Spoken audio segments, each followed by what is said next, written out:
This is Anime Ricochet. Hello, everyone. Fuck. Wow. Wow. Let's try it again. Hello, everyone. Welcome to Anime Ricochet, the premier anime podcast of the Nerd Blaze.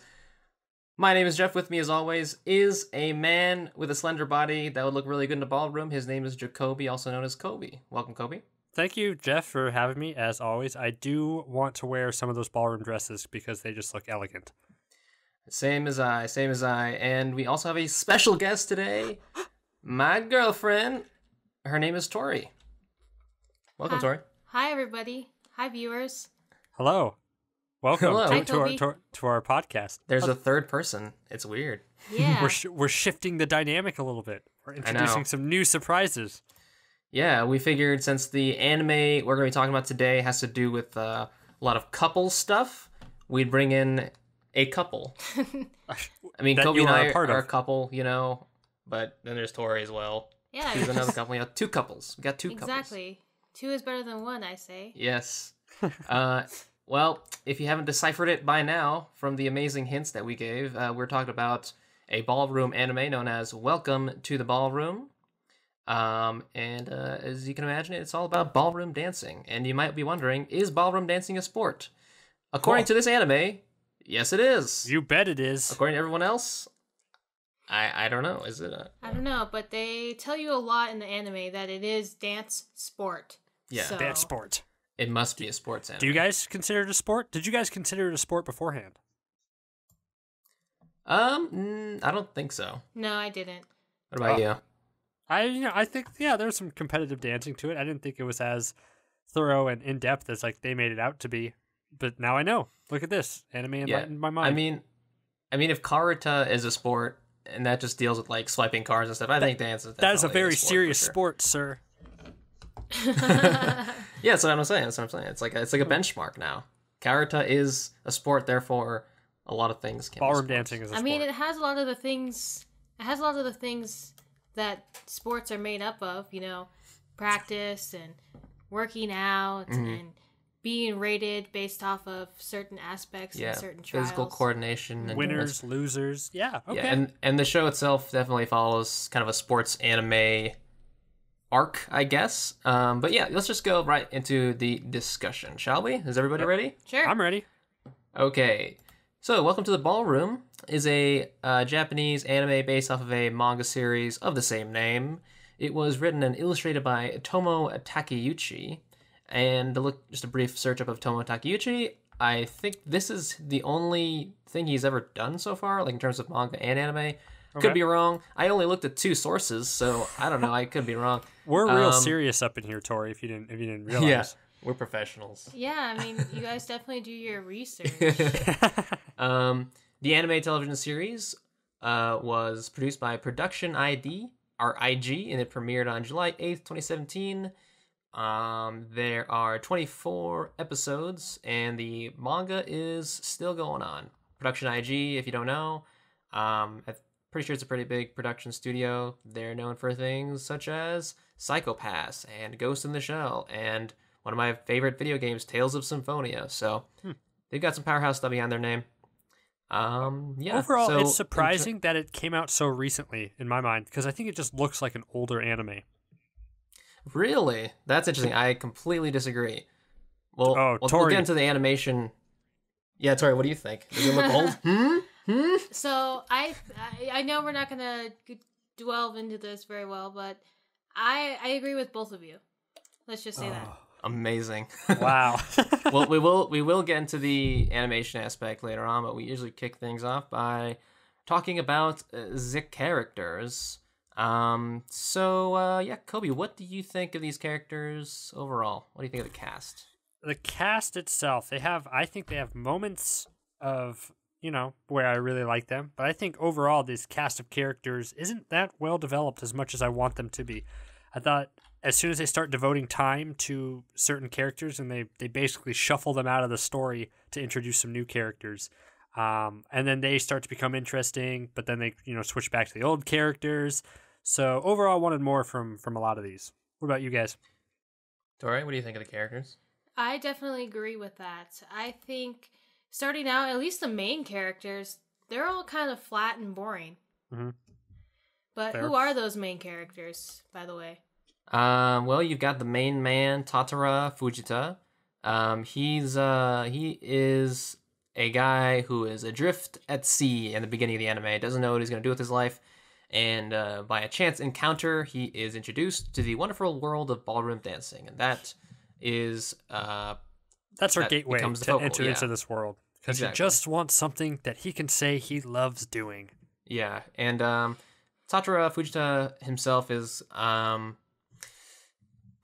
well, as a protagonist, how is he? I mean, you're right. You guys are right. I don't think he's particularly engaging or interesting. He's sort of your stereotypical shy guy character, kind of timid, and he kind of follows the arc that you'd expect. He learns to become more assertive, and he learns to become more athletic. I'd never really rooted for him that much. There, I think, are far more stronger. There's one character specifically which we meet like halfway through the show, which I think is way more interesting. But Tatara himself is he was it's all right. He was my girlfriend who watched part of this with me. Kind of said it best. Whenever he was on screen, like Fujita always went through like this crazy inner monologue and just like started freaking out about stuff. Basically, every time he spoke, my girlfriend was just like, he's just so much. Like, so like, much. every single time. Because he seems like sporadic and all over the place. And he's a little like whiny, but he's also very passionate. So I just couldn't get a beat on him very well. He was like every extreme of character traits that I don't find very interesting. Which was sad. And I wanted him to grow a lot. But alas, I don't think he did that much. It's funny how you say he's like extreme and sporadic and, high energy this, high energy that. But at the same time, his character, like himself as a person, like I don't believe his motivation. Like he just says, I'm going to find something I love. Oh, ballroom dancing. I'm just going to do that. It's just not very motivating. I don't see like why he's doing this, why he wants to dedicate his life to this. It's just, he's just doing it. And I just feel like that's very boring and lame. Yeah, totally. Because like it seems like when he first enters this world, like he just seems like a character who wants to touch a girl. Like he's kind of has a crush on this girl. It's like, maybe I'll give this a try. That's true. And then it grows into a love for the sport. But I don't think that was done very well for represent his character. And I think probably my biggest problem with him is that he's not a very active protagonist. I think throughout the story, things sort of happen to him, and he is being guided, but he's not the guiding force, if that makes sense. Like, his goals are not really his own. Like, when he, he does like dancing and stuff like that, but when it comes to plot beats, he's not really the one directing them. It's just other characters, the side characters, sort of telling him, okay, you're going to compete now, or, I hope you do this thing, and then he just sort of follows up on that. So, yeah, from that point, he's not a very engaging protagonist, but yeah. And if we move on to it's interesting to talk about like our secondary protagonist in the story, because she's introduced so much later, which is a shame because I think she's a way more interesting protagonist. And I don't know, as we're talking, if we're introducing characters, if we go in order of introduction or importance to the story. Let's just go with, since you just mentioned her already. Yeah, so the next character is Chinatsu Hiyama, and I completely agree with you, and I think Tori agrees too, that like this character basically single-handedly saves the show. Yeah. Absolutely. And makes it way more interesting, because she's just a more dynamic and interesting character to follow, and she actually has like a backstory, which is weird because Tatara, the main guy, doesn't actually have much of a backstory, but as we learn about Chinatsu, we kind of learn what drives her and what makes her tick, and overall just a more fascinating character to follow around in the show versus Fujita. What do you think, Tori? I definitely agree. I watched this with Jeff, planning on being in the podcast, but halfway through the show, I was like, do I even want to do this? Do I want to keep watching this? But Chi-chan, as she's called in the show, she is definitely the driving force for not only the show, but even the other characters. Some of them that didn't even have real backstories or even memorable moments. I feel like they were brought out much more just from talking with her, interacting with her, than anywhere else in the show. That I absolutely 100% agree. And what I was thinking of, as soon as she was introduced, I was like, why didn't we start the story here? Like, this was a way more interesting entrance point to the series. And I was wondering if the first 12 episodes that I spent watching were even necessary, because she was much more interesting. I completely agree. I mean, I guess the whole point of her was the whole point of the first half of the series was to see Tatara with an already experienced partner, and that experienced partner is Mako Akagi. And he also partners up with someone named Shizuku Hanaoka. I'm kind of going all over the place here, but basically those two characters are sort of competent dancers, and he can dance with them pretty well. But then Chinatsu is the character that Tatara has a problem with in the latter half of the show. And so I guess they kind of wanted to do that to sort of show contrast in terms of like skill level. Like, here's Tatara already dancing with someone that's really good, so that we can get some, awesome dancing shots, because that'll really hook you, and that's what people came for, is the dancing, right? So we got to get him dancing first, and then we'll go into the interesting stuff later. But yeah, I think it would have been much better if they just sort of brought her in right from the beginning, and then we had sort of like a dual protagonist storyline versus what we had, which is not that at all. So I guess as we cycle through the characters, you brought up the women characters, Mako, and what's the other girl's name? Shizuku Hanaoka. So let's talk about, I guess, them briefly. Thoughts on them? I think they're pretty boring. I think so. Shizuku's so boring, we always forget her name. It is true. I don't know her name, and it sucks because she is supposed to be the driving force throughout all 24 of these episodes. Like, that's the only purpose she serves, is that Fujita is trying to get to the point where he can dance with her and be on the same stage as her. But she is so flat as a character that it's just not motivating. Like, I like what they seem to flip the script. Like, they introduced her first, and they thought, like, oh, she's going to be the love interest, she's going to be everything here. But then as she, like, takes a backseat to the story, you kind of realize she's a little more, I don't know, she's more cunning and, like, ruthless, and kind of more on the bad side than she is on good. Yeah. When Geiju comes in and, like, starts, like, dancing with her. Like, you think, like, man, she's kind of weak for, like, letting this guy boss her around and, like, treat her like an object. But then you kind of realize she gives no shits. She wants to dance. Like, and that guy's a better dancer. So she wants to dance. She wants to dance with the best too. Yeah. So it's like, she doesn't care that guy's a dick. She's going to dance the best that she can. So it's like that. Exactly. That sliver made her interesting, but then she, like, disappears from the story again. Yeah, it would have been more interesting if she was more outwardly antagonistic, like Chinatsu. Chinatsu actually is kind of bitchy, to be honest. She has a rivalry with another side character, which we won't mention, but they're both kind of at each other's throats and, like, teasing each other, and that is way more interesting to watch than Shizuku, who's kind of, like, quiet, and she plays the whole cold character, that sort of quiet, reserved type. And usually those characters have, I don't know, something about them that makes them more engaging. But she doesn't have that. She is literally just, she could have been just some side character, and it really wouldn't have mattered. But to put her at the front, like you said, as one of the main driving force, I think was just a big mistake. Yeah. Tori, do you have any positive things to say about her? She's pretty. Yeah, and I mean, that's what Tachida thinks too. But no, I agree with all of you guys. She's just very flat. She's very cold. She's not very welcoming. She's not even very nice, and she's not even there a whole lot. Like, even her lines are very short. They're very small. They're very minute. So to make it the driving force for the first half of the season is very weak. Yeah. So, like, right off the bat, they were 0 for 1 for women characters, which was like, knock off my book. I was like, okay, maybe the next female they bring in. So they bring in Mako, who just also, I think, falls flat. In my opinion, like, yep, she's like Shizuku, but on the other end of the spectrum. So she's quiet and reserved, but she's nice, unlike Shizuku, who's kind of more, like, cunning. Yeah, I mean, I don't know. They're kind of like two sides of the same coin in a sense, and that coin is boring female character. I kind of, but I didn't think. I'm sure. Did you guys think that too when she was introduced and, like, they were partnered up and, like, they were going to stay partners and, like, they were going to be the driving relationship? That's what I was hoping for. Yeah. I like that too. for like, it's like they're both so similar. Exactly. They both seemed like they had the same temperament. They got along really well. They danced really well together.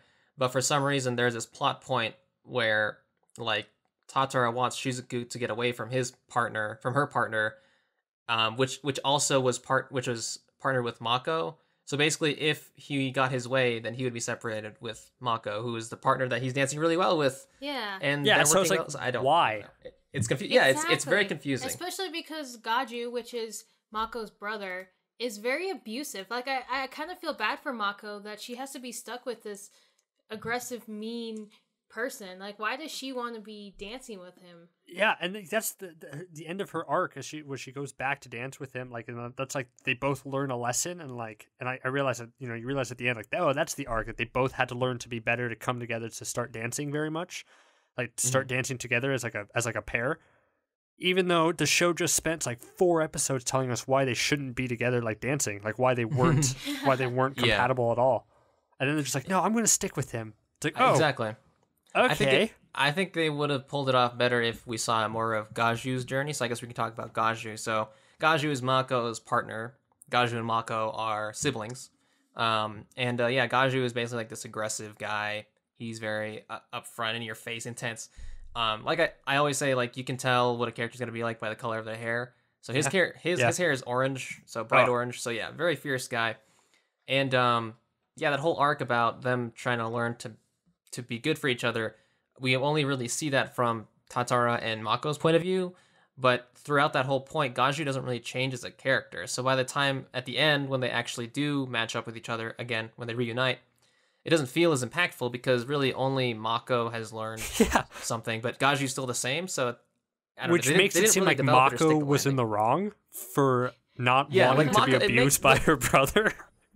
Yeah, this show makes Mako look weak, and I mean maybe that's the point, but it also kind of makes Shizuku kind of weak. Like it basically kind of makes the female characters, like it gives them no agency. That's kind of the thing, is like they're kind of just tossed around between the forces of the dudes. Dominancy. Yeah, which I mean it's ballroom dancing, and I guess that's kind of like the leader thing, but that's why Chinatsu's so great, is because we see a stronger female kind of and with a more dynamic personality. Contrast with Tatara, who's so if you think about it, so Tatara, Shizuku, and Mako are all boring and kind of flat characters. That's a lot of characters right off the bat. Big part of the cast that you don't really feel for. I also think it's weird how Gaju was seen as this antagonistic, totalitarian, mean, abusive dancer, and then halfway through the show, he is just good guy. He's everyone's friend. Yeah, he's everyone's best reboot friend. his character completely, and all that. Yeah, It's like, oh, now we're friends episode. now. It's like, oh, I'm like, I mean, I liked Geiju in the second half of the season more, but I felt like I wasn't watching the same character like at all. Exactly. I mean, I tend to like stories where villains become allies of the hero. Yeah, but I me think too. in this case, they just kind of flipped it way too hard. Yeah, like and they didn't introduce him in any way. Yeah, he's changed. Yeah, why did he change? I guess maybe it was because of the competition. I guess we go to the same school now. Yeah, exactly. Why are these two hanging out? So 2 more characters. Both of them are the other male leads. Let's start with Kaname Sengoku. He's Tatara's teacher. He's ballroom dance teacher. When we were first introduced to Sengoku, I really liked him because I got some like Kamina vibes from Gurren Lagann. He's sort of like this tough, manly dude. Riding on a motorcycle. Yeah, he rides a motorcycle. He stands up for Tatara, like stands up to his bullies and all that. But he's really not Kamina. Like Kamina's very encouraging and inspiring and just a good guy. He's a real good guy, a real good dude. But Sengoku is really he likes to punch people. He's he's physically abusive towards his students. And he's just a weird, like, I didn't get him. He was inconsistent. Teacher. Yeah. Like there's supposed to be like this strong relationship between him and Tatara, but I never felt like a good student-teacher relationship between the two. Yeah, I mean, it's proven from that because he ends up leaving him as a teacher. Yeah, and that's like a major plot point. Like they address it, and that was really cool. I thought that moment was good when they're just like, I got to actually go to someone who can actually teach me. And then like Sengoku's like, yeah, duh, like go do that. Yeah. But then the last arc, like he's so vital to Tatara's like final push to like at the end of the season that I don't think that made sense. It doesn't really make any sense. Yeah, exactly. Yeah, because you don't really get to see any solid moments between the two. It's mostly just Sengoku talking down to Fujita. Yeah. And also Sengoku gets him involved with some weird shit. Well, not weird shit, but like he forces him to compete when he wasn't expecting to at all. And I guess that's a teaching moment, but they didn't play it like that at all. It was all a plan. He was a pawn. Yeah. Exactly. He was a pawn. You're right. It wasn't a teaching moment at all. It was mostly for the benefit of someone else, another dancing pair, Shizuku and her partner. But he's again, weird character that I don't really connect with, and also just mean. Like it seems like characters fall into one of two categories. They're either really meek and flat and uninteresting, or they're just douches. And when those are two categories, it's like it's not a really dynamic cast, or interesting or likable. None of them are likable. That's the main thing. So the last character was Shizuku's partner. His name is Kiyoharu Hyodo, and in the two categories of boring character and douche, I guess he falls more into the boring character. Yeah. Even though he kind of does things that he tries to help, but he doesn't do a very good job at it. His whole shtick is he's the top dancer basically. So he's the guy that is the sort of the savant, the genius dancer character of the show that Tatara basically strives to be. And personality-wise, he's cold. He's basically the same as Shizuku, essentially, but probably not as cunning as her. Yeah, he just seems very boring. Like, most of the time he's yawning and sleeping. Like, how does that make for an interesting character? Yeah. Exactly. I guess they were trying to like paint him to be like, boring on the surface, but then like it's just this elegant dancer who can do it, but I don't think they succeeded in doing that. You at least got to make him interesting, and he was not. The only thing that made him interesting was his like weird obsession with Vegeta and Tatara, the same character. Vegeta, Tatara, Vegeta. Tatara, Fujita. Tatara, yeah. And that's the problem with all these characters on this show. They all become obsessed with him for some reason. Like they all think he has like potential to do good, and they all like stop everything they're doing to revolve their life around him now. But there's no motivation for it. That is a really good point, because he's not even that good of a dancer. He sucks. He sucks for like the whole series. Yeah, exactly. He messes up constantly. He never really, like, he has his moments, but on a consistent level, he's he messes up a lot and barely gets by usually. Well, I mean, I guess that's debatable, but they definitely showcase him messing up a lot. Yeah. Basically the cast is not a very likable cast. Chinatsu is basically. Did we talk about Chinatsu that much? I guess we said she was awesome. She was anyway. Okay, so basically Chinatsu is more interesting because she actually has a background as a dancer. Well, basically everyone has a background as a dancer except for Tatara.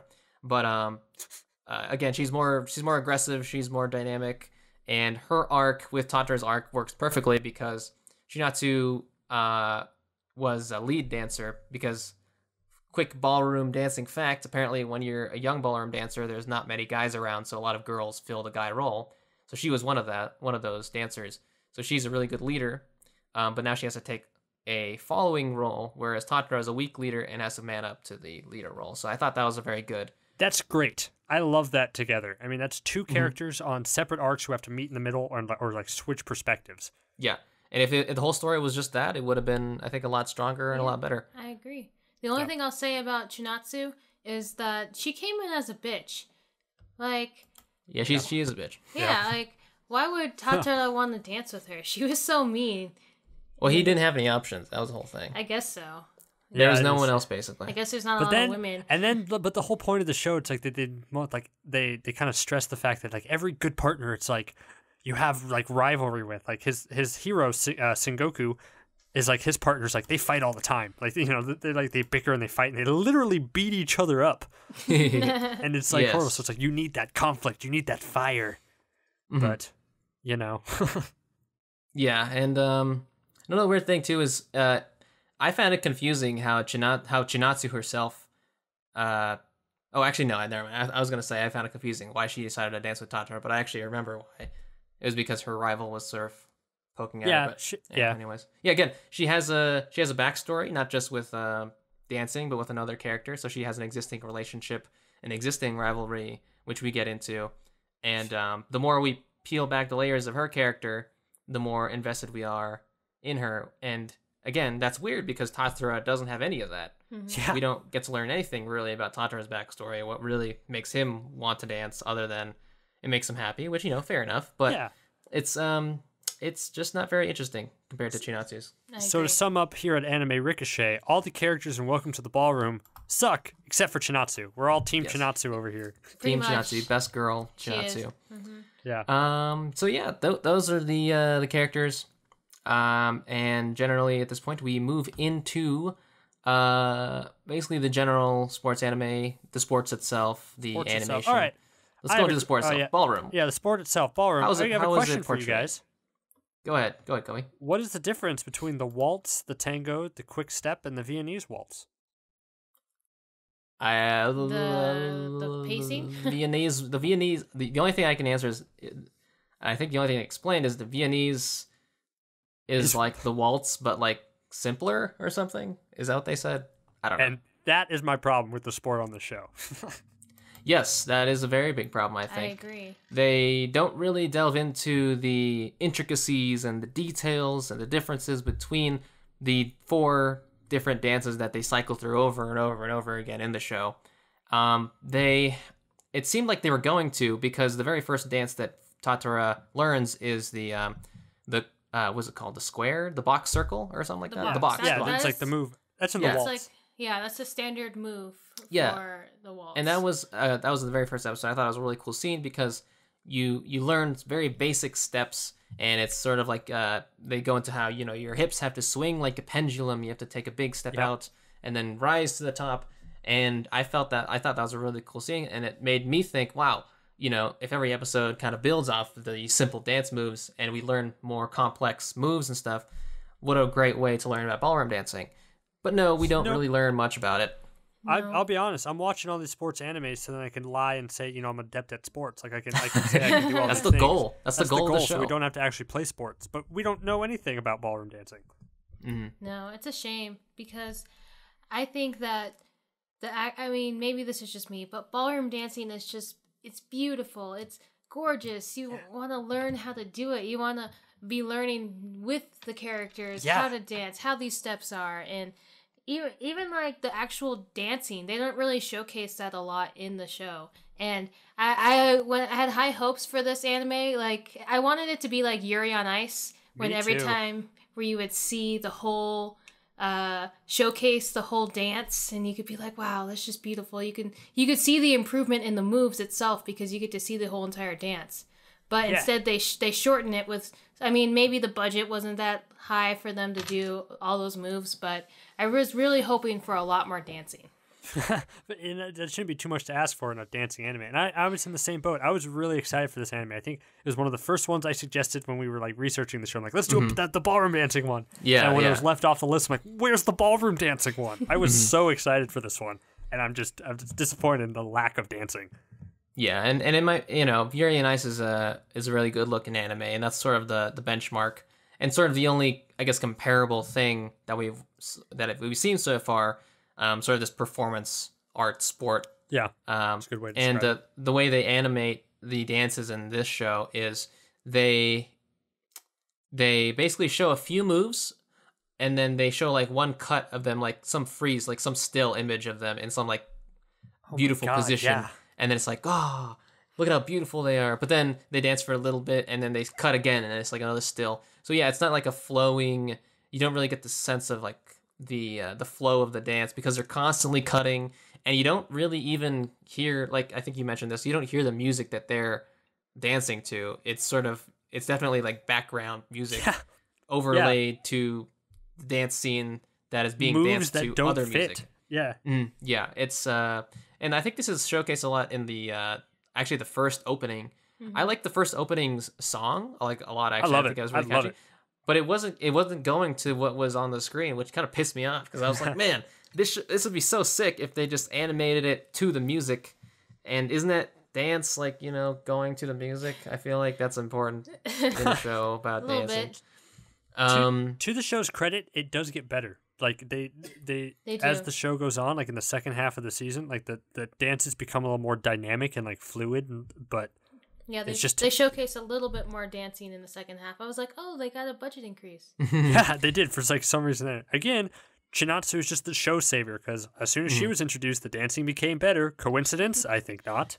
Yes, definitely. And and it's a shame that we don't learn about dancing because we have the perfect portal into this new world of ballroom dancing through Tatara. But Tatara, I guess, has like the superpower where he's really good at like imitating moves, and that's why he's able to dance so well in such a short amount of time. And I think what a missed opportunity. Like we could have actually seen him work at these dance moves, and we as an audience would learn about them.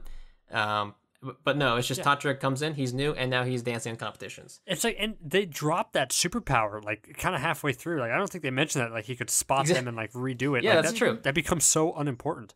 And He you're never right. takes We had advantage the of it. perfect like haiku arc. Like he enters the dance and he's a great dancer because he can visualize everything, right? And he's copying all these moves. But then the back half of the season, you have him have to learn it himself to make his own kind of dance.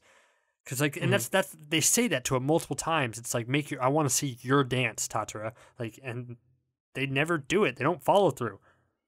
No. Yeah, some good ideas, but some poor execution overall. Yeah, and I'd say they were trying to go for that. They had several shots of him learning things or picking up dancing, and then they'll be like, "Oh, we have to get ready for this competition," and then the next scene, "Oh, we're at the competition." It's like they had the opportunity to do like a montage, of them working out, getting through the kinks, and learning different moves, but instead they always just kept jumping from competition to competition to competition. It's like we don't have time for them to develop into these dances that they're suddenly really good at. You're so right. I didn't realize that when the fact that they were just like, yeah, we got to train for this next competition like 2 weeks away. And then it's like, oh, it's us entering this competition right now. It's like, within the same episode. Some really jarring time skips overall. Yeah, it's, there's literally a scene like that where they're like, I think one of the new teachers is like, I'm not going to let you join this Grand Prix. And then the next scene, it's like, they're on a train on the way to the Grand Prix and they don't even, there's no intermediate scene. It's just like, boom. Like they're there already. 2 weeks have passed. Okay. Yeah, they don't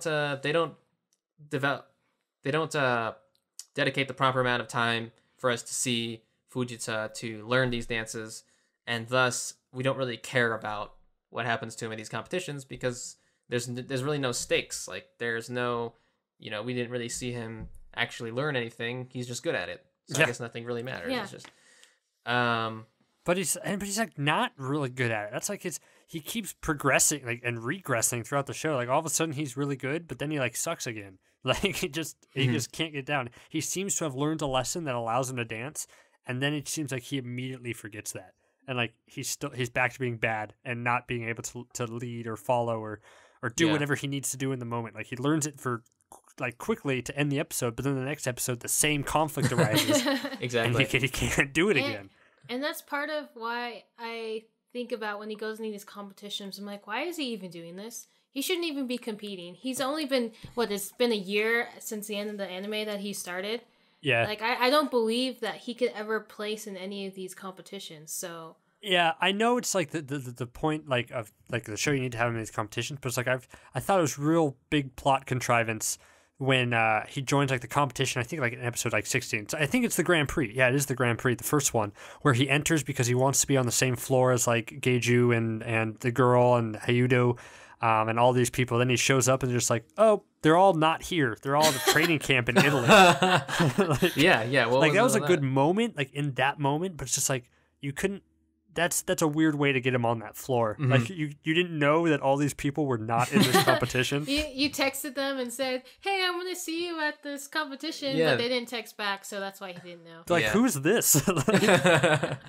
I think they basically have these arbitrary ups and downs that ultimately are not believable, and it's a shame because I think ballroom they could have done so much with this because you said ballroom dancing is a very beautiful sport, but I don't personally didn't feel like the passion of ballroom dancing itself through a sports anime. Like when you watch a good sports anime, you can kind of tell when the creator really cares about the actual sport, and it just seeps into the work. Things like Baby Steps, things like Yuri on Ice. These are all shows where you can really feel, okay, the people who made this actually give a shit about this sport.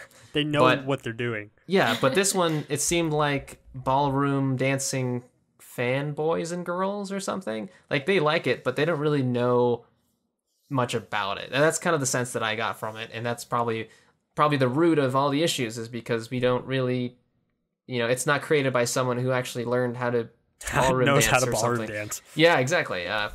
That's just my guess. So what is this anime? Because if it's not about the ballroom dancing, and it's not about the characters, because the characters are so flat, what is this show? It's a very good point. I don't know. Because it's not really a romance. It's not really a good coming of age. Maybe it's supposed to be a coming of age for both. That's of what them, I thought. Yeah, but it's loss of innocence. Like you're growing into adulthood, and yeah, you got to but learn they just to don't do man it very up well. and I mean, I Yeah. get his. I guess we'll talk about this in spoiler sections when it's kind of revealed the small details about Tatara's arc and like why he's doing the things that he's doing. We can talk about that in the spoiler section. Yeah. In terms of were we gonna say something? I was just gonna mention. So I know they touched a little bit about ballroom, but there was one thing that they touched a lot on that I wasn't a big fan of the show, and that's the immense amount of fan service and like titties and naked women.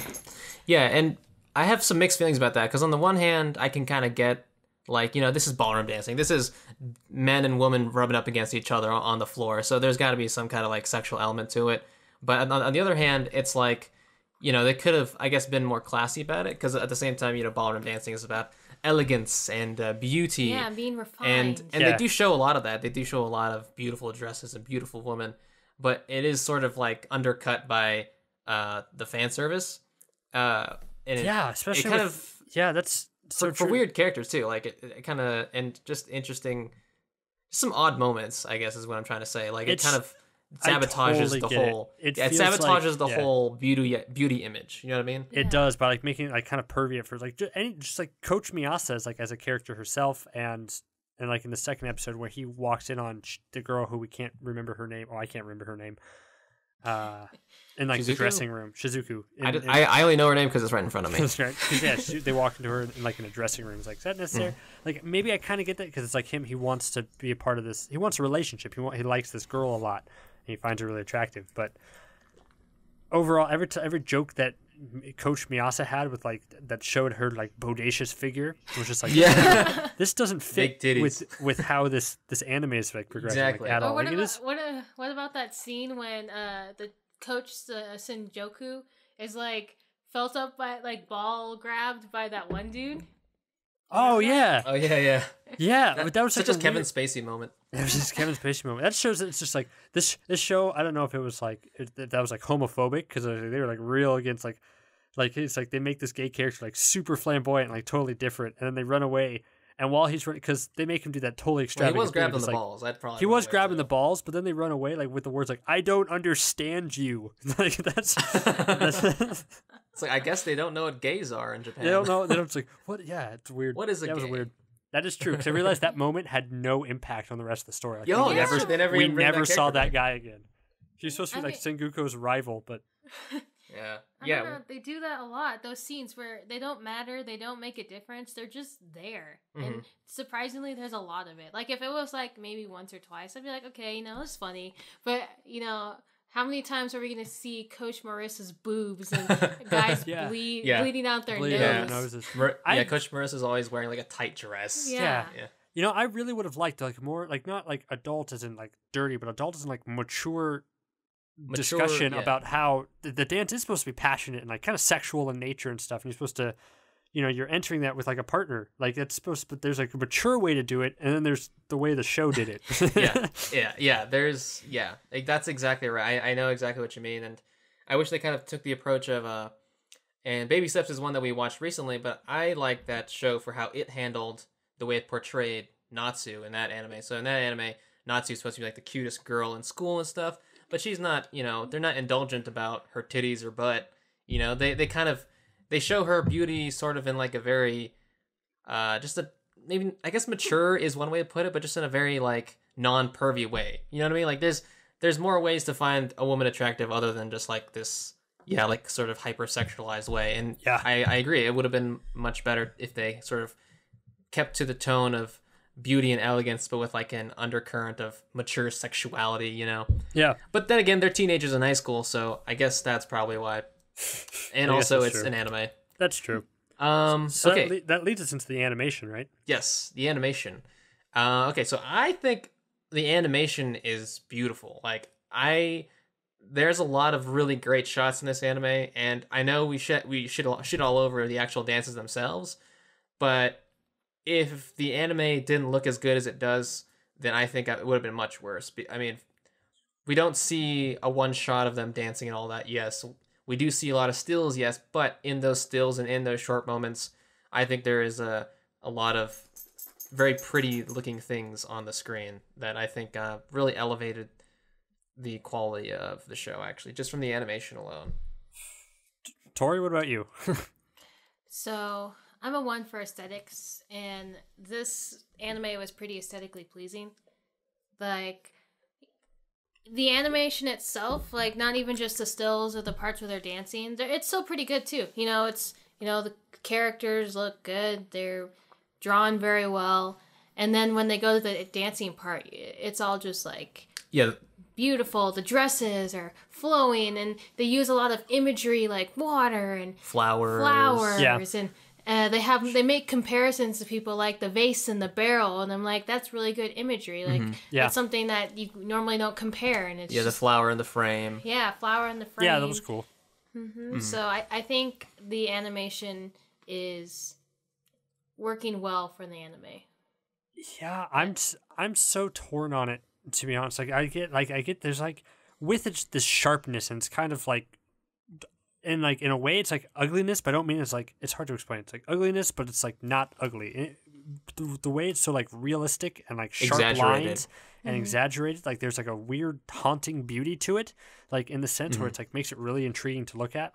Like this anime would have sucked if these were all if it was the anime style of like of Baby Steps or any of the other animes like we watch. Like that anime style would not have worked.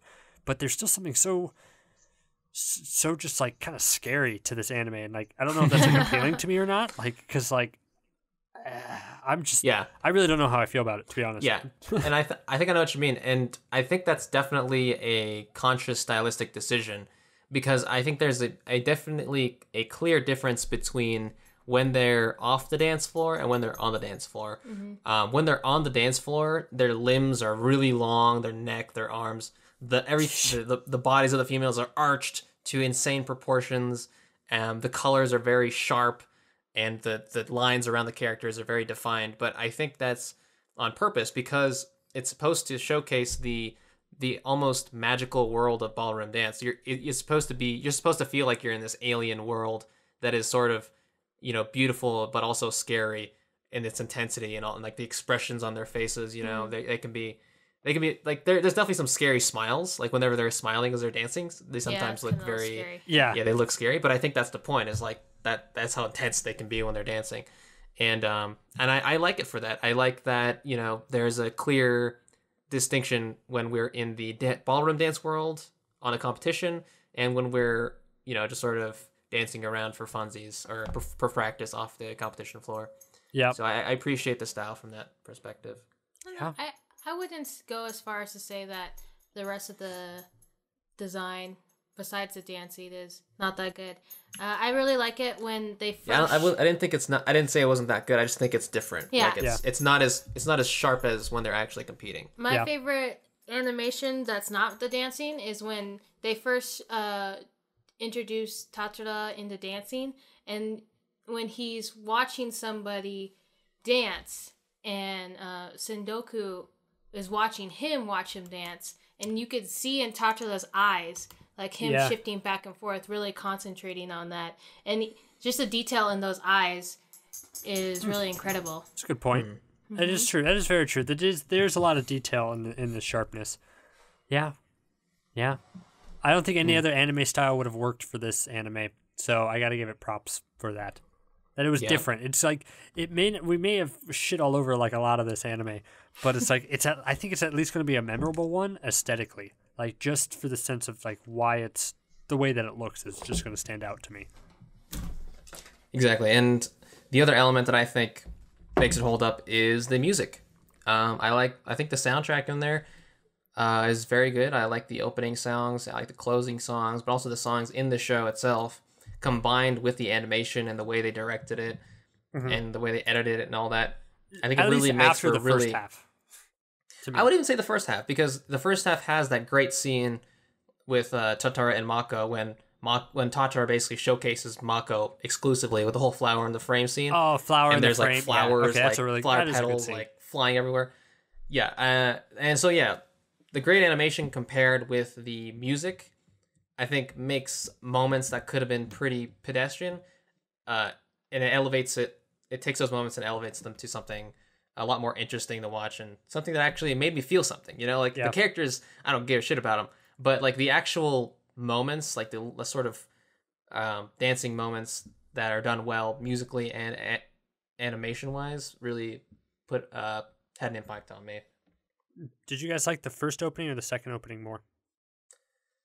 What do you think? What do you like more? I like the animation in the opening of the first one, but I like the music, and I guess they're actually dancing in the second opening, so I kind of like that more. I don't know. I kind of have a toss up.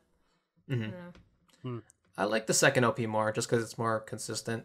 Like the music and the animation portion of it actually fits well, whereas in the first one I like the music, but the animation doesn't go well with it. Yeah, what do you think? I agree. It's like I like the music in the first. I get that song starting like I get that. I'll sing that randomly throughout the day, and I have been throughout the week. But like I really like the animation in the second opening, because it shows like it's like them dancing with Chinatsu. Chinatsu. It's like them coming together, and like first it's like passionate, like they're kind of angry at each other, but they're still dancing, and then like they're dancing in the rain, like all the like dynamics. Like that's really dope. Like yeah. But I think the first song is more memorable to me. Yeah, I agree. And you said that you like the music in the show. I honestly don't remember any music except for the same songs that they play for the tango, for the waltz, all those stereotypical ballroom dance songs. But other than that, I don't remember any music. Yeah, I think I sabotage. Yeah, I guess. I don't think I can. In terms of, I mean, I can even say that I don't really remember that many songs from it, which kind of, is weird because I say I like it. But I think what I'm trying to say is, in particular scenes, when all the elements really come together, including the music, it can be really, really good to watch. Okay. I can give you that. So, is there anything else you guys want to talk about in the anime before we go into the spoiler section? Nope. Okay, let's go into the spoiler section then. And heading into the spoiler section look into the description if you want to skip right to the end. Going into the spoiler section in 3, 2, 1. Whoa. Spoiler section. Wow. Whoa. How did we get here? Wow. You're transported to the land of Spoilerton. This is hollowed ground. You can say. Well, actually, no. Is hollowed ground? They all die at the end. Wouldn't that be great though? Okay, here's one thing I want to talk about. And this is something that I think would have made the show really interesting. So you guys remember that scene where Hyodo falls down the stairs? Yeah. And then there's that guy that's standing at the top of the stairs? Yes. I was like, oh my god, is this an anime like about this shit? Like kind of like backstabby shit? Ballroom is cutthroat. Like, is it? Wouldn't that have been awesome? Because I thought when they did that, I was like, holy crap, this show is going to be way different than I thought. I thought I missed something. He was literally standing there with his arms out like he pushed him. Yeah, or he was at the top of the stairs. He wasn't helping him. He was just looking at him as he fell down there. I thought he definitely pushed him. It seemed like that, and I was like, "Oh my gosh, dude! Like, what is Yeah. going on And here?" then after that, before his dance, he tells his partner, "Hey, I think we're gonna win this one," because he knows that Hyoto is injured. I was like, injured. It was so because then they kept dancing and stuff, and like my girlfriend brought it up. It's just the fact like, is he still at the bottom of the stairs? Did nobody go get him? Dude, wouldn't that have been such a great show if that's what the show is about? So Tachiro goes in here thinking that ballroom dancing is so great and stuff, but he's like thrown into this like this Cutthroat. this cutthroat, it's like very cutthroat. underworld, dark black market world of like of ballroom dance where people try to get ahead by like pushing each other down the stairs. I would have loved that. Man. It would have been like awesome if there was some kind of like controversial elements, some slander, some intrigue, some politicking. Yeah, it's like having pushing people downstairs more. It's like having an antagonist that's not really like annoying or like in your face. It's just like they're evil. It's just, they're just trying to get ahead. They'll do evil dancer. That would have brought this like an over the top level. That would have made this so much fun. Like I think there's a way to do this anime. It wasn't the point of it, but it's like, man, I want to see that one. I want to see that show, and it would have made the other characters kind of make more sense because like Shizuku, we talked about how cunning she was, right? Like, wouldn't it be cool if we saw her be cunning and see her as a professional ballroom dancer maneuver through the ranks. Yeah, maneuver through the dark world of ballroom dancing, you know? And then Tatara is like this innocent, naive boy, and he has to like learn how to survive in this new world of ballroom. And he meets up with someone who's like kind of rugged, like Chinatsu, who's already rough around the edges, and like who teaches him the ways about like you have to adapt to survive, kid. Yeah. Oh man, see, weird. Like because it's weird. It's weird that character was there when he fell. And also how he just told his partner casually, I think we're going to win this, instead of being worried about the dude that fell at the bottom of the stairs. Because he disappears from the story. Like, he sees him at the hospital.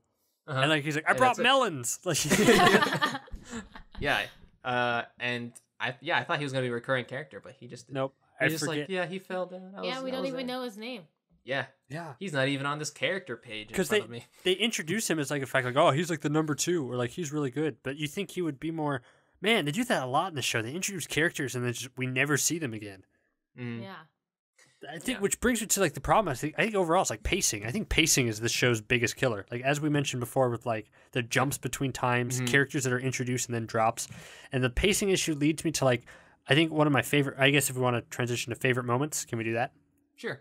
Because like it leads into one of my favorite moments. Is like it's like the joke of Chinatsu's enemy rival Aki, her partner. You know, the older guy who like gave up dancing, but then he went back to it because Aki brought him in.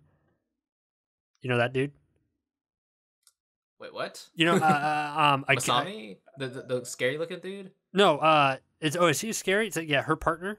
No, you mean Akira's partner, the Chinatsu's rival's partner. Yeah, right? Chinatsu's rival's partner. With the cut on his lip. Yeah, with the cut on his lip. Oh yeah. Like it was like a great moment when he tells Tatara, who's just like he's like, yeah, I had to give up dancing, but because me and my wife dance a lot, but she doesn't even know that I do this all the time. And then like immediately afterwards, his wife's like in the crowd. He's like, oh no! Like, he's hid it for years, but as soon as he said, my wife can never know about this, it shows up like a second later. Yeah, I thought that was some good comedic timing because they don't even waste any time with that. Yeah, that was a good joke. I liked it. Yeah.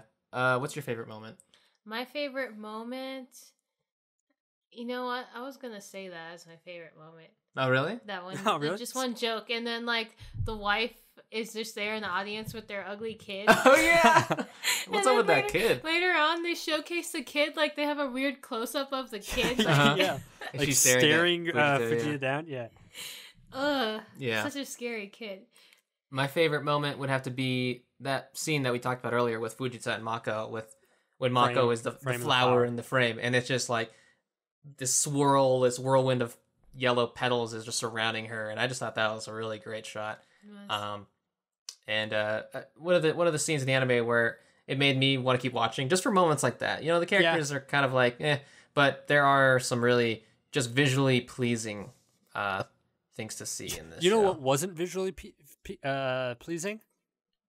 What? Watching Hyoto peel off Oh his show. yeah. Oh. That was very like a really visceral way to animate that, and effective too.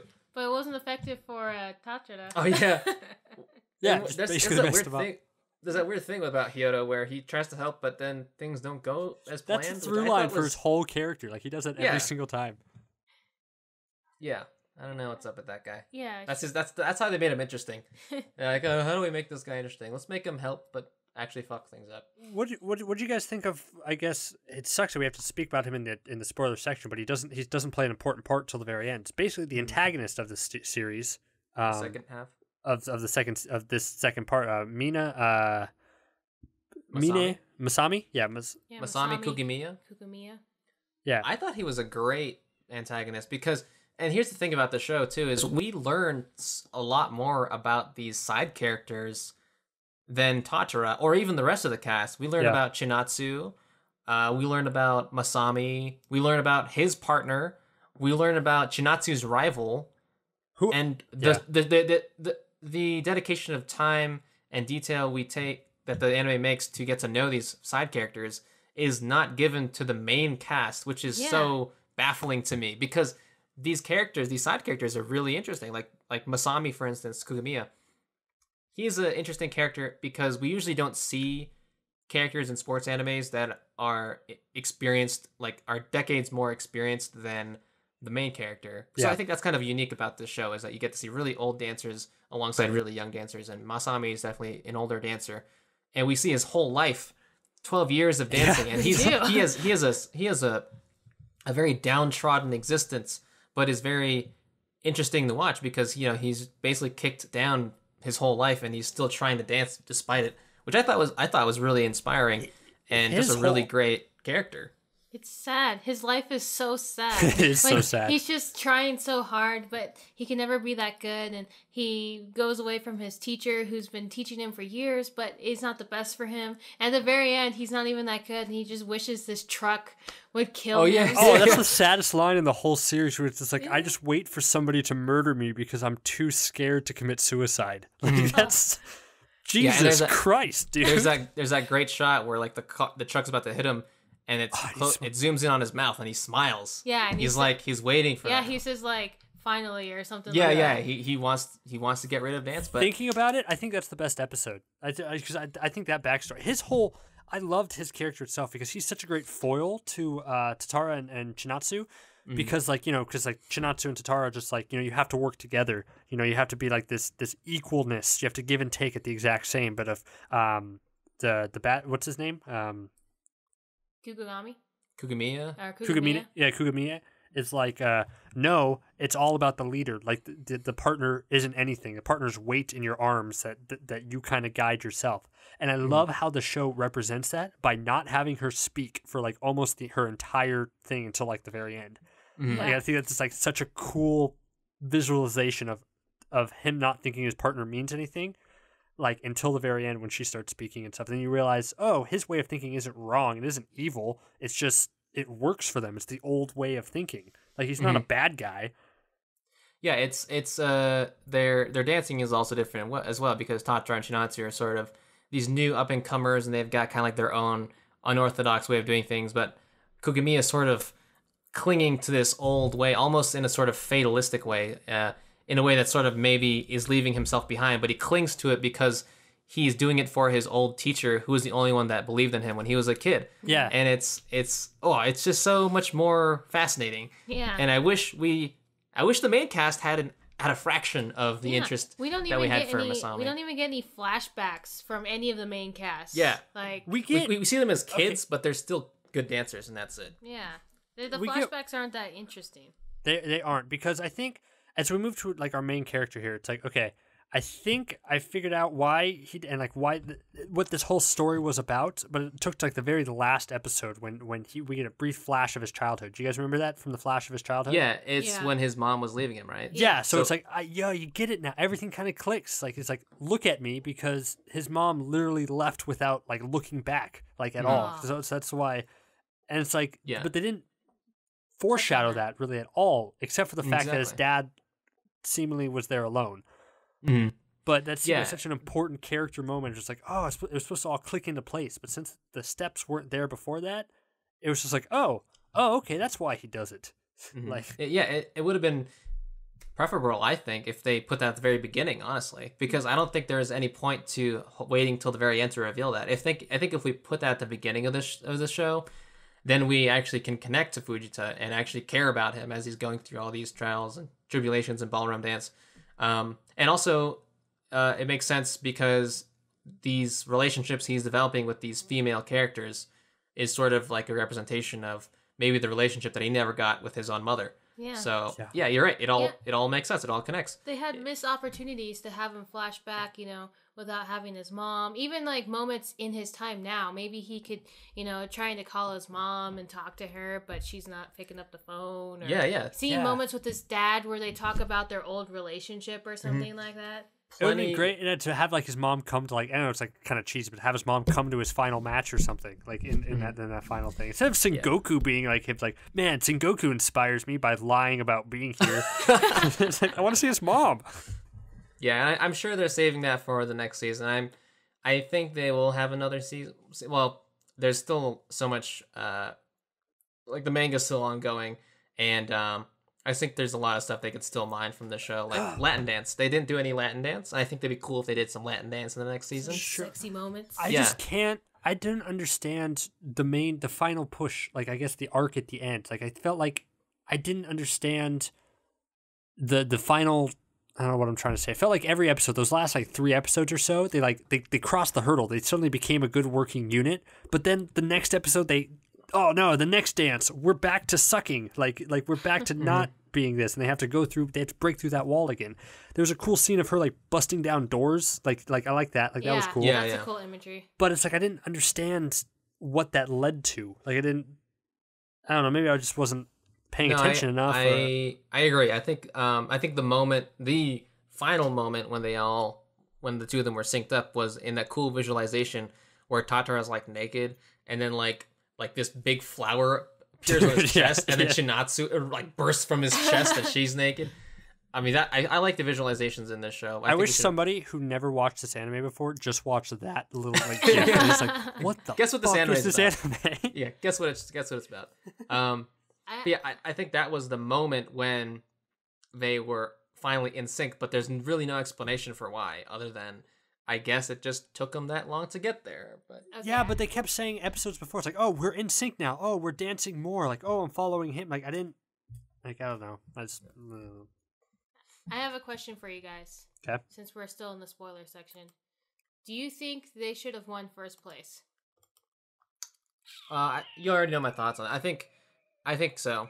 Because I think it was a good ending. It was more impactful for Tatara to be first place, and it is also more impactful for his rival, the bad guy, Masami, to be in second place. Because even though it was sort of a reaffirmation of like Kugamiya, even though he's second place, even though he lost to these young up-and-comers, he's still gonna stand firm and keep on dancing. And Fujita Tatara finally has a good partner to dance with, and it's Chinatsu. So I thought story-wise it made for a good, happy ending, and still leaves enough for me to think that there will be interesting things to come for the next. See, imagine though if it was flipped, like just based on story aspects. I think by like dancing things, I really can't remember if their dance moves. That's a problem with like the not dynamic dance moves. I can't judge them based on what I saw. I can only judge them based on what the judges said. It's like, man, exactly. They're really new. It's like, oh, but he's very old school. It's like, I don't know that at all. I just know exactly what they're telling me. But judge based off of what you said, I think it also would have been interesting if it was flipped. Like, what if I just forget his name again. The bad guy who came in second. Kugamiya? Yeah. Kugamiya. If Kugamiya won, but then he knew that he should not have. If he switched his perspective and like didn't believe he was actually should have won, it's like, man, he was right. Like his dancing is better than me. And then if Tatara and Chinatsu came in second, that gives him a more drive. It's like, oh, we still have a long way to go for this. I don't know. I guess I don't know the answer. What do you think, Tori? I think they did not deserve to win. I think they struggled so much throughout the whole competition. I'm all for good endings, and it was a really good ending to see them win. And I was right there like, oh, good for them. But I'm for more of the realistic approach. Like, this anime tends to be a little bit too fantastical for me. Yeah. And I prefer a little bit more realism. And it's just for them to see them struggle this whole entire time versus Kugamiya and his unnamed partner who have this dynamic that's already pretty much lock and load lose to them. It's just not believable to me. And I know they're like new and young and they probably want to encourage young dancers to keep going and, be more lively and get better. But to give them first place, I don't think they deserved it. Good point. And I agree with you that I think it would have been much more humbling and it would have still made for a good ending if Kugamiya with his sad backstory, you don't think he deserves to win? He would have now he's going to be back like, thinking, man, I hope another truck hits me. Just imagine him winning and he just says a line like, finally I'm good enough or something. Oh, if he would have repeated his finally again, that'd be cool. Yeah. Yeah. And then, Tachira and Shinatsu are like, we need to get better. We need to work out some kinks, but we could do this. You want me to peel your shoulders, Chinatsu? That's a good point. Yeah, okay, I can see it both ways. Yeah, and the interesting thing about the sport is they say this like a couple times in the show. It's like I don't know if this is true, but like they say that ballroom dance isn't about experience. Like someone who's been dancing for a year can trump someone who has been dancing for like their whole life. I think that's a really interesting idea, and also, does that make sense? I don't believe it. Does that make sense? I don't think that makes sense. Well, if there's only a finite amount of moves you can make, then I guess so. I don't know. I don't see. That's the thing. They don't really go much into the sport for us to really see if that's believable or not. Okay, other than here's the up and comers and they won first place. So I have an example of that being true. I don't believe it. I think that when they say it in the show, they use it a way for you to think Tartara is good. It's like they keep pushing that he's good. So I think that's one of their tactics of doing that. But if you guys have ever seen Dancing with the Stars, no. They've made people who have never danced dance very well in a short amount of time. Okay. So Tatara, after like 9 months of dancing, should have become a really good dancer. Yeah, basically. Oh, okay. That's funny. Okay. Yeah, I guess if you have a really good teacher and I mean, if you dedicate the time and the Dancing with the Stars crew, they practice all week for like months, just straight dancing. So I mean, if you have that drive and that motivation, I think it's possible. But in the terms of Tartara himself and in this show, I don't believe it. Yeah. Again, I just said I want to go back to Ocean Point's like, do you think we needed those first 12 episodes to establish this point? I felt like they could have done that in 4. Yeah, I think we because so much of the cast is boring and uninteresting, I think we could have cut a lot of the show and also cut a lot of the characters. It is cool to see Chinatsu interact with Shizuku and Mako, because I think a lot of shows there's like a rule for this or something like that. It's called something where it's like it's what's it called, like the Bachdale test. It's like exactly, like a test like where like basically if 2 female characters actually interact with each other or talk with each other or something like that. Yeah, if more than one, it's like there's 3 rules. The first rule is there more than one female in your story? Second rule is like, do they share scenes together? The third rule is like, if they do share scenes, do they talk about something other than the males? And a lot of movies fail.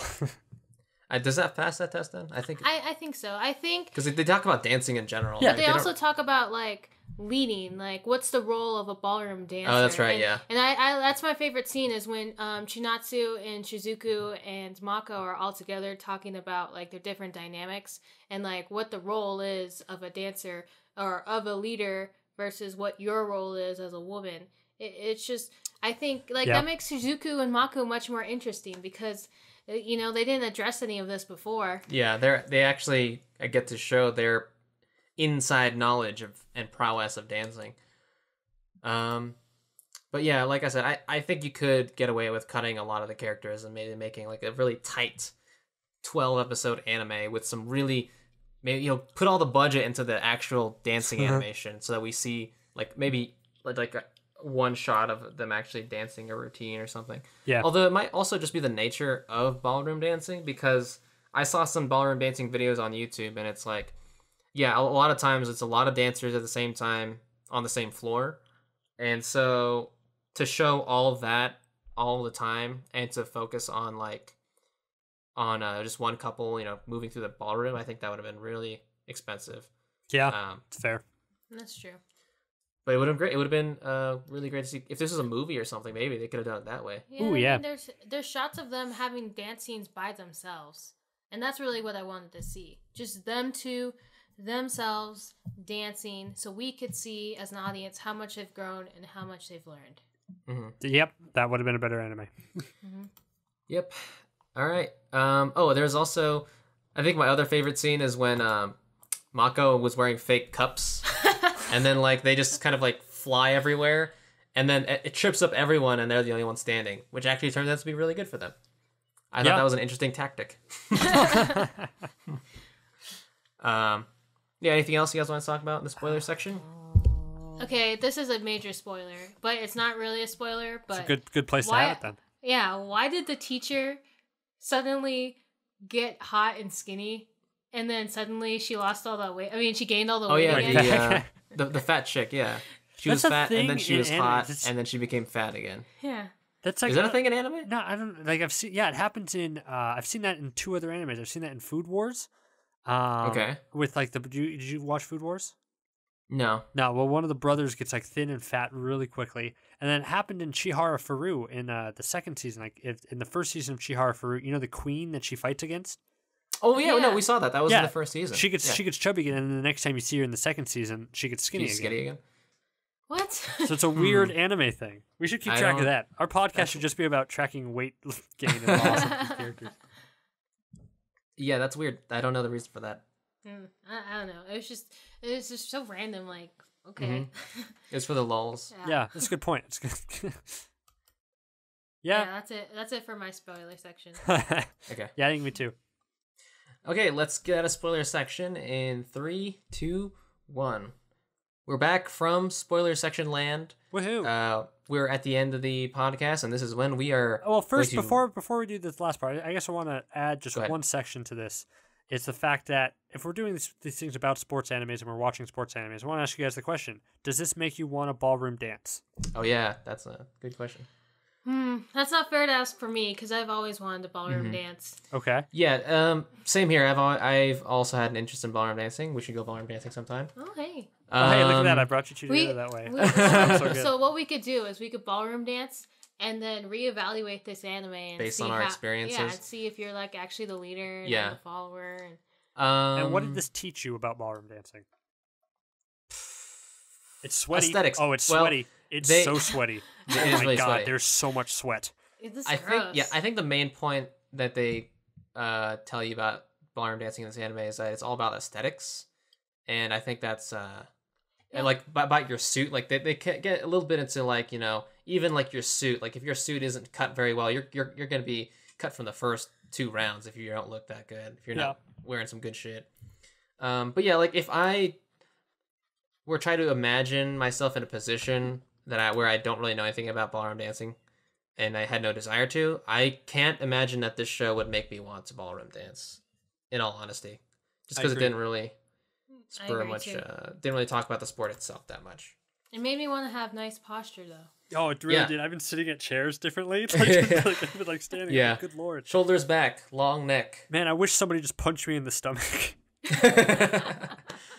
We'll do that next time we see each other, man. Thank you. But how about you, Kobe? Does it make you want to ballroom dance? No, and it's I did want to ballroom dance before that. I'm like you guys, I wanted to, but just based on this anime, I'm gonna have to say no, it didn't inspire me to go out and suddenly take classes like other animes have. It's man, baby steps. I kind of want to play some tennis now. Yeah, I want to play some volleyball. I want to try. Yeah, I want to play some volleyball. This one, not so much. Mm-hmm. Yeah, and I think again, it all goes back to you don't really feel the passion for the sport. Yeah, you don't feel the emotion in the dance. You feel the emotion Chinatsu brings on a lot of tension and drama, but you don't feel the true emotion, the true passion and work hard. They've been going after this. You don't just feel it through the dance, and I feel like that's really what lacks. Mm-hmm. Yeah. Okay, well, let's get into the scoring section then. Wait, what's the scoring section? Unstar is you do not like the anime and you will not watch it again. 2 stars is you like the anime, but you still won't watch it again. 3 stars is you like the anime and you will rewatch it with a friend if they invite you over. 4 stars is you like it and you will spend money on it. You'll probably buy the show, buy some merchandise. And 5 stars is you like it, you love it, you'll spend money on it, and you will make time out of your year to watch it. Okay. With that being said, what would you give this anime, Tori? So, if I had to put the rating system on the first half of the show, Oh, I would say I'd give it a 2. okay. Okay. If I have to evaluate the second half of the show, I'd give it a 3. Ooh. So I think on average I'm at 2.5. Okay. Okay. What about you, Kobe? That is super tough because you're absolutely right. Like just the first half, just I think isn't very good. Like it's just like not very. Besides a few key moments, like as we keep bringing up the flower and the frame scenes, just is really good. And there's some individual moments, but there's nothing in that first half that made me want to keep watching the next episode. Beside the fact that we do a podcast about sports animes, but I think overall I have to give this a 1.5 because. Yeah, it took too long to get started. I don't what I really knock animes for. I don't knock them for telling their story effectively. I knock them when I get angry about that. When I think they could have done the story better, and I think this one could have had the story so much better. So I only give it a 1.5 because, yeah, the very slow start and like an ending that it didn't really land as much as it should have. Mm-hmm. What about you, Jeff? I will give this anime a 3 out of 5. Ooh. And I know that's kind of a high score because we shit all over it. But like me personally, like I still had a lot of fun with the show. Like again, I really like the animation and the music and the moments of it. And it is for me a show where if someone were to say, "Hey, you want to watch this anime with me?" I'd say, "Yeah, I'm down, absolutely." You know, it's just a fun show to like it's visually interesting enough to watch just for those dance scenes alone. And the characters, again, you know, they're not very interesting, but at the same time, I don't despise them. You know, none of them really annoy the shit out of me to the point where I don't want to see them on screen ever. I just think that they could have been done a lot better. Yeah. But yeah, overall for me, I was pretty entertained by it. Enough for me to say that it's a 3 out of 5. Wow, Tori, you're here for such a rare occasion. It's like I think this is only the second time that Jeff has rated an anime higher than I did.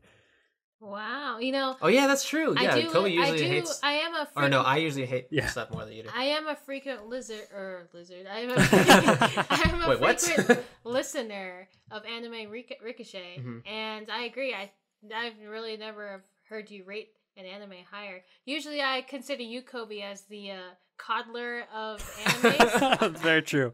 That is true. I look for it good. Now I'm a cynic now. Yeah. Ever since Kuroku no Basket, I'm a cynical person. Oh, yeah. That anime broke you. Yeah, it did. Fuck that anime. And that anime raised my spirits. But, you know, I will agree with Jeff that I think there is lots of potential that they could bring into a second season. And as long as they improve on, I mean, maybe they could take out Shizuku and Hyodo. I mean, who really cares about them? But as long as they develop Tatara's character, keep Chinatsu around, I really think this could be like a 3 or 4 anime. Yeah, like I agree. Who knows? But maybe they'll just drop Chinatsu. Like it's like, oh, he actually has to find his real partner. Starts another now. partner.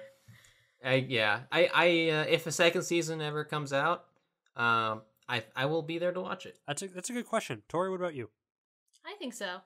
Probably because I really don't watch anything unless Jeff watches it anyway. So, you know, I'll be there by default. But no, I would be curious to see what they would bring to the second season. Mm-hmm. So I would give it a chance. What about you, Kobe? Yeah, if they keep up this animation style, like as they did in the second half, then it's like I could see it getting better. And if a second season means a slightly higher budget to make the dances more dynamic, I'll check it out.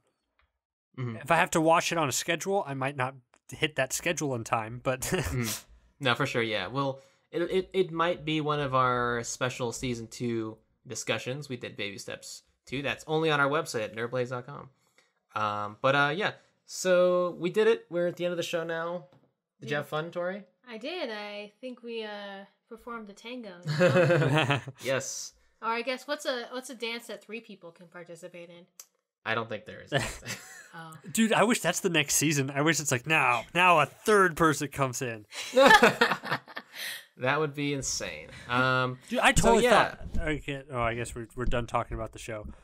No, go ahead. What were you saying? I just realized, I thought the whole point. I really thought the way the show was going to go when Shinatsu was first introduced as like a leader and not a follower, that they were going to flip the switch. That they were going to be a couple competing, as he was being the follower and she was being the leader, and they were having to go through dance competitions like that, like breaking down the stereotypes, because that totally fit their characters better. And I thought that would have been interesting to see. Yeah, that's true. But I think it went the way it was appropriate. You know, for their arcs. You know, I don't know. I was hoping for that too. You know, like switching it up, switching roles. Which breaking down walls. we did have that. You know, we had that for a while. Yeah.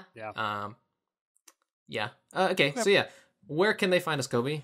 Oh, people can find us on YouTube. We're at Nerd Blaze. We're also on Twitter at The Nerd Blaze. We also have a nice, fancy new website with an awesome logo that Tori herself designed for us that looks badass. Yeah. Just log on to our website to check that out itself. We're at nerdblaze.com. Our podcast is also on iTunes. You can feel free to rate and review and subscribe and hit us up for comments and write us letters about how you don't listen to us or how you do listen to us. Either one would work, and you can find us basically where all podcasts are. We'll be there. Cool. So yeah, Tori, hope you had fun. I did. Thank you guys Kobe? for having me. Yeah. Always good to see you. Always Hope good you to guys see had you. fun listening to this. Next week we're going to be reviewing All Out, which is a rugby anime. Whoa. So that should be interesting. And until then, we'll see you guys next time. Bye. Bye.